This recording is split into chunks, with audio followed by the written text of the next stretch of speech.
Lorenzo Scupoli, El combate espiritual. Capítulo 21.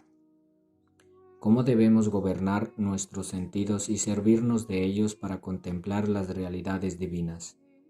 Uno de los cuidados más delicados que debemos tener siempre es el de saber gobernar bien nuestros sentidos, porque la naturaleza corrompida los inclina e incita desenfrenadamente a dedicarse a los deleites y excesos, y a tratar de obtener exageradamente el goce sensual y así dañar la voluntad, engañar el entendimiento y manchar el alma. Los remedios. Los autores espirituales han experimentado algunos remedios que les han producido muy buenos efectos para poder gobernar bien los sentidos y guardarlos hacia lo sobrenatural. Son los siguientes.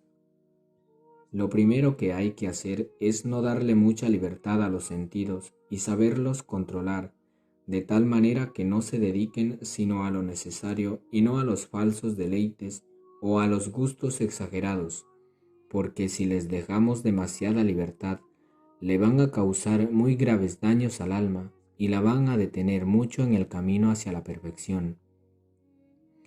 Cada persona que se dedica a tratar de conseguir la santidad debería poder repetir lo que aquella santa afirmaba: jamás les he concedido a mis sentidos un deleite que a nuestro Señor no le agradara.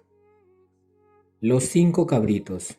Decía San Agustín que nosotros tenemos que recorrer los caminos de esta vida guiando 5 cabritos sumamente inquietos, que a la vez nos ayudan mucho a hacer más agradable y simpático nuestro viaje hacia la eternidad.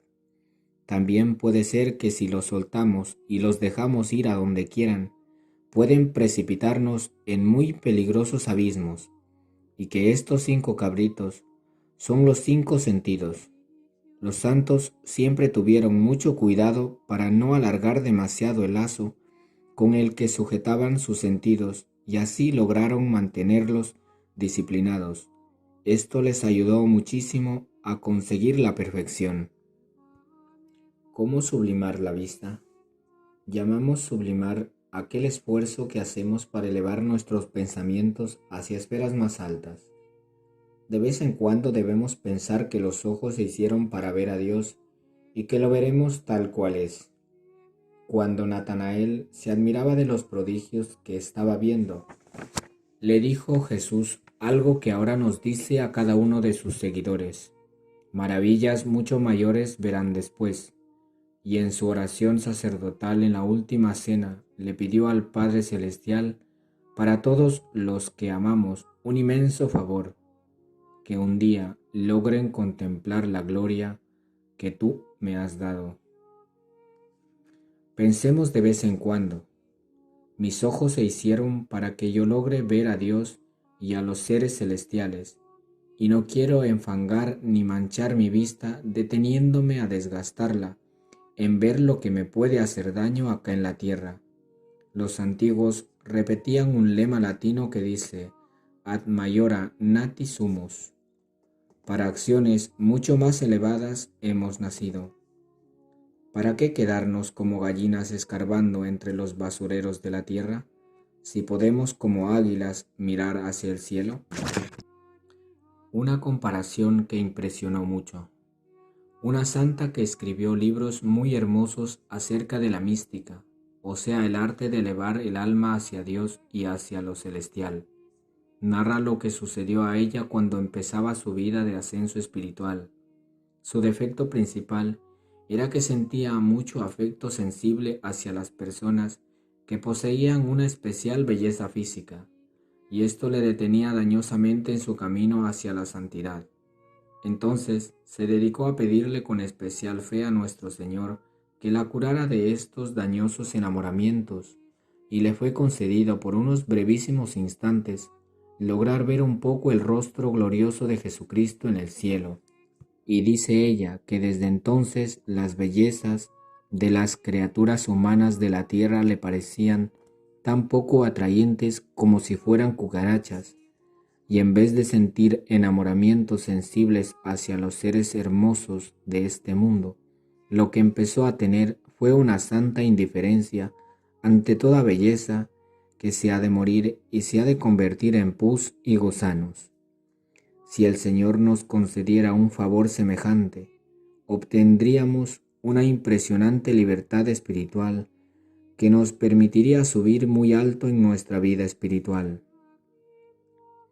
Pensemos que toda belleza que hay en esta tierra ha sido creada por Dios, y si estas criaturas hermosas son tan agradables a nuestra vista, ¿cuánto más nos deberá atraer el Creador de toda belleza?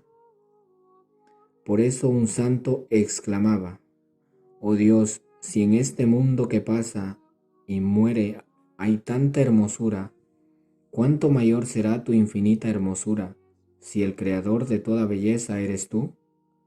¿Para qué quedarme persiguiendo mariposas de colores en este mundo, si puedo más bien elevar mi mente y mi corazón a Dios, autor de toda belleza, cuya hermosura y bondad serán mi santa delicia por toda la eternidad?» El gusto. Al comer algún alimento agradable, pensemos en el banquete celestial, donde para siempre saborearemos los más exquisitos manjares, y hagamos nuestras las palabras del Evangelio. Dichosos los que logren llegar al banquete del reino de Dios. Cuando sintamos fuerte sed, recordemos aquella sed ardiente que sufrió Jesús en la cruz. Se cuenta de una santa que en lo más ardiente del verano, cuando la sed la atormentaba, se dedicaba a pensar en la pavorosa sequedad de la garganta que Jesús sufrió cuando estaba crucificado, tan fuerte y terrible que le obligó a clamar: «Tengo sed». Y al meditar en este tormento del Redentor, se animaba a sufrir también ella el martirio de la sed por la salvación de las almas. Ojalá que el recuerdo de la sed de Jesús en el Calvario nos lleve a no beber jamás de lo necesario. El olfato. Cuando sintamos un suave y agradable olor y gustemos el aroma de las flores y los refinados perfumes, los cuales, según el libro de los Proverbios, alegran el corazón. Recordemos que el libro del Apocalipsis anuncia que cada día los seres celestiales llevan ante el trono de nuestro Señor unos suavísimos y aromáticos cálices llenos de perfume, y que ese incienso son las oraciones de los fieles en la tierra. Y cuando tengamos que experimentar el disgusto de alguna desagradable fetidez, especialmente de aquella que proviene de algunos enfermos graves o de ciertos cuerpos en descomposición, no olvidemos que así es, y mucho peor, la fetidez de un alma en pecado, la cual resulta verdaderamente desagradable ante la presencia de Dios y de sus santos.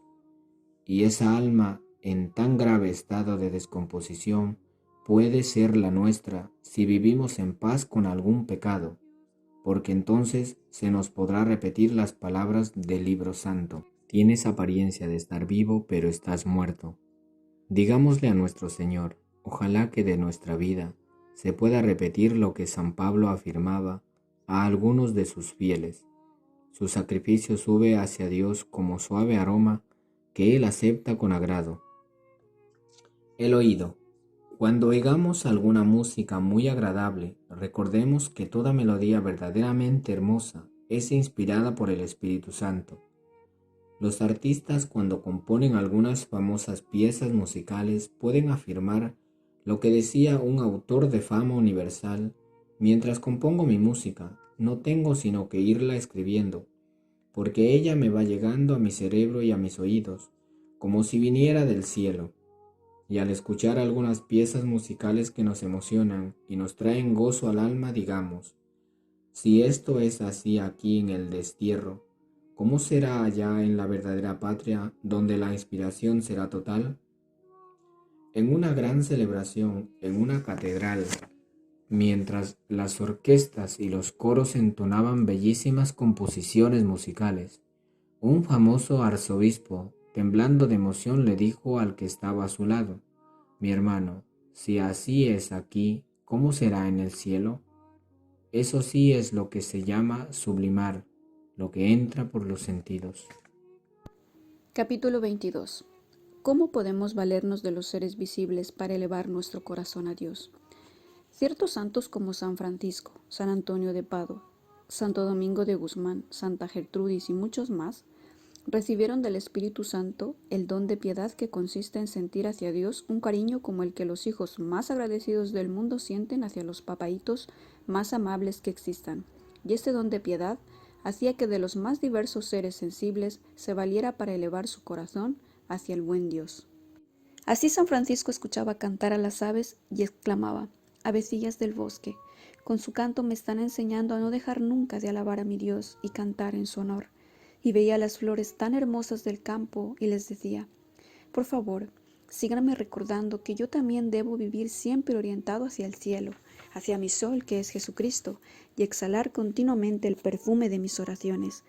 San Antonio de Padua recorría los campos cantando alegremente y diciendo: quiero unirme a la voz de las aves y al perfume de las flores y al resonar de las corrientes de agua para alabar y bendecir a mi Creador. Algo parecido hacía Santo Domingo. De una santa se narra que en medio de las más pavorosas tormentas, mientras los demás se escondían por temor a los rayos, ella se asomaba al balcón de su casa y sonriendo exclamaba: ¡qué poderoso es mi Padre Dios! ¡Qué maravilla tener por padre y amigo al ser más potente que existe! Un jovencito que en muy poco tiempo llegó a una gran santidad, le decía a su padre en una noche estrellada mirando el firmamento: Padre, si el cielo es tan hermoso por este lado, ¿cómo será por el otro? Y se emocionaba pensando en el paraíso que nos espera. El Salmo 8:4 dice: oh Señor, cuando contemplo el cielo, obra de tus manos, la luna y las estrellas que tú has creado, me pregunto: ¿qué es el ser humano para que te acuerdes de él? San Francisco de Asís, cuando veía en el campo un corderito blanco, hermoso, inocente, manso y pacífico, lo tomaba en sus brazos y decía entusiasmado: oh corderito sin mancha, que te dejas llevar al matadero sin oponer la menor resistencia. Cuánto me recuerdas al queridísimo Cordero de Dios que fue llevado al Calvario sin ofrecer la menor oposición y que murió sin haber hecho daño a nadie y demostrando la más admirable mansedumbre y la más perfecta inocencia. Cuando sintamos caer un fuerte aguacero o una continua llovizna, pensemos que así son las gracias y ayudas que Dios nos manda desde el cielo, a veces grandes y vistosas como las aguas de un fuerte aguacero, y otras veces pequeñitas pero continuas como las de una suave llovizna. Al ver algunos árboles frutales, preguntémonos: ¿estaré produciendo frutos de vida eterna en mi vida? ¿O seré árbol que no dan frutos, o los da malos y llegará el hacha de la justicia divina y me despedazará y me echará al fuego? Alguna vez cuando oigamos cantar un gallo pensemos: ¿qué me dirá a mí este canto de gallo? ¿Me dirá como a San Pedro has negado a tu Señor? Pídele perdón. Si nos acercamos a la orilla de un río, pensemos: nuestras vidas son los ríos que van a dar al mar, que es el morir. Allá nos encontraremos con el océano infinito, que es el poder y la bondad de Dios. Al ver una imagen de la Virgen Santísima, recordemos que esta buena Madre nos espera en el cielo y está pronta a venir a ayudarnos a la tierra cada vez que pidamos su poderosa protección. Otro tanto pensemos al ver la imagen de algún ángel o de un santo. Al ver volar una paloma, pensemos en el Espíritu Santo. Y al contemplar una madre abrazando a su hijo, recordemos lo que dice Dios en la Sagrada Escritura: como una madre consuela a su hijito, así yo consolaré a mis fieles. Que nuestra mente esté dirigida hacia allá arriba, donde nos esperan los verdaderos goces. Capítulo 23. Del modo de gobernar la lengua. El Salmo 18:15 le hace a Dios una importante petición. Oh Señor, que te sean tan agradables las palabras de mi boca, y para ello que te sean agradables también los pensamientos de mi corazón. La lengua del ser humano, para que se contenga dentro de los límites de la prudencia, debe ser gobernada cuidadosamente, porque todos somos inclinados a hablar más de lo debido y a decir lo que no conviene. O como dice el apóstol Santiago, los seres humanos somos capaces hasta de domar las mismas fieras, pero lo único que no logramos dominar completamente es la propia lengua. El mucho hablar proviene casi siempre de una falta de dominio de sí mismo, y así como no se logra tener control de la lengua, así tampoco se logran controlar otras inclinaciones indebidas de la naturaleza.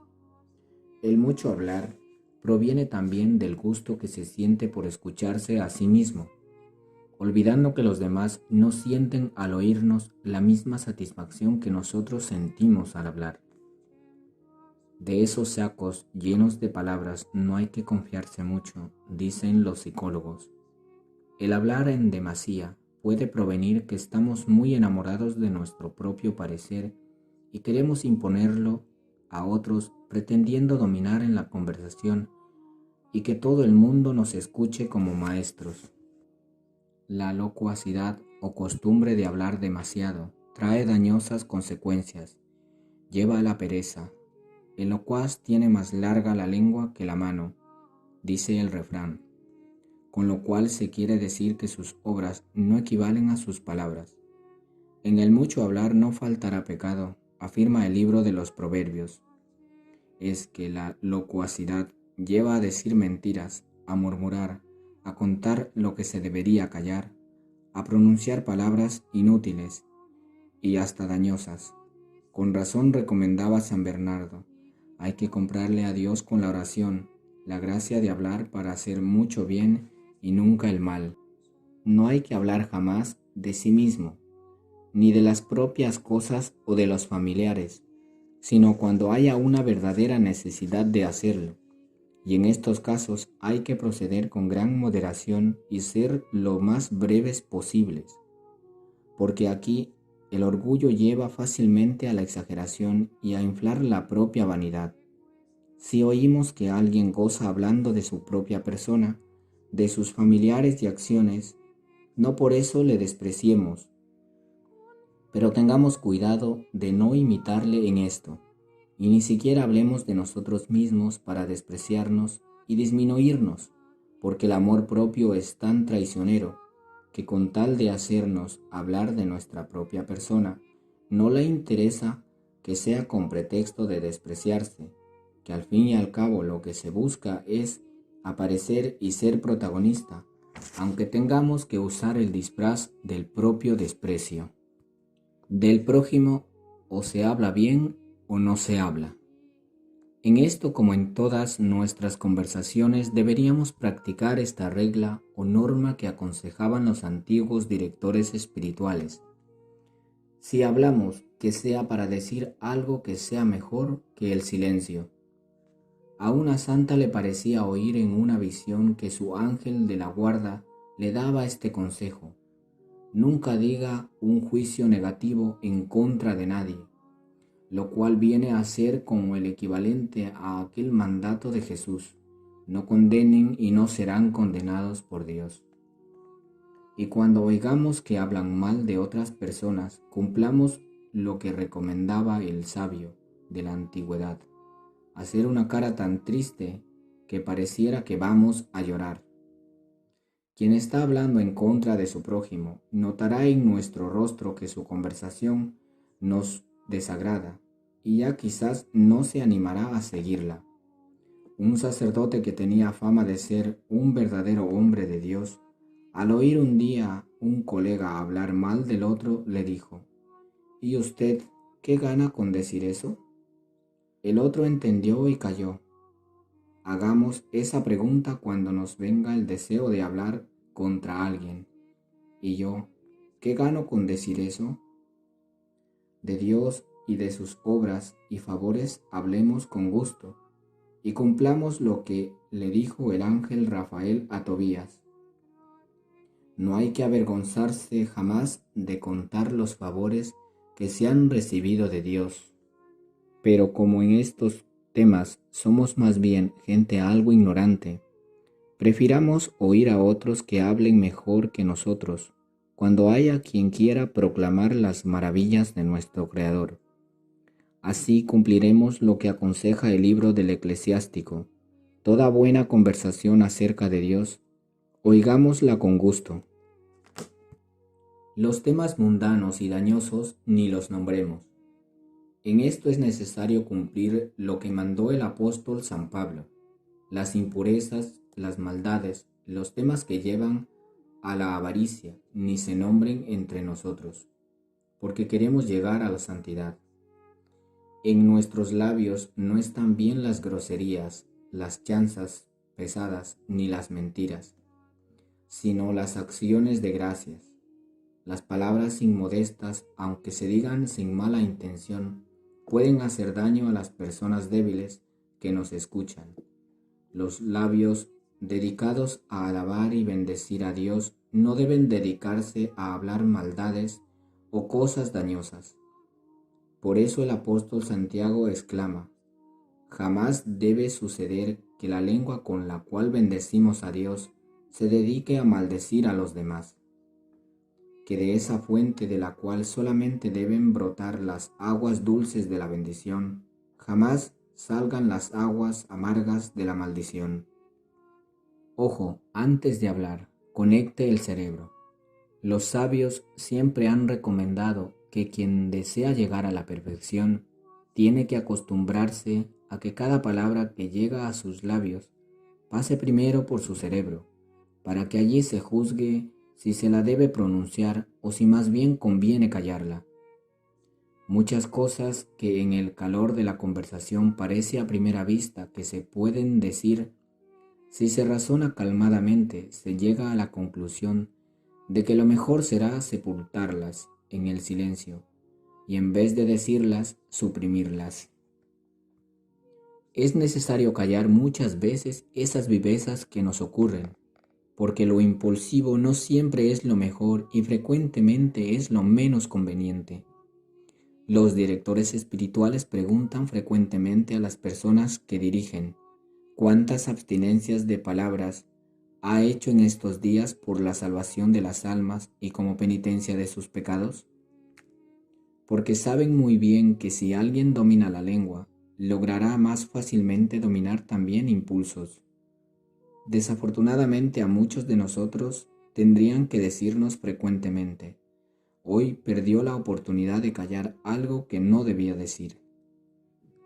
El silencio, uno de los remedios más provechosos para formarse una verdadera personalidad, es acostumbrarse a callar lo que no es necesario decir.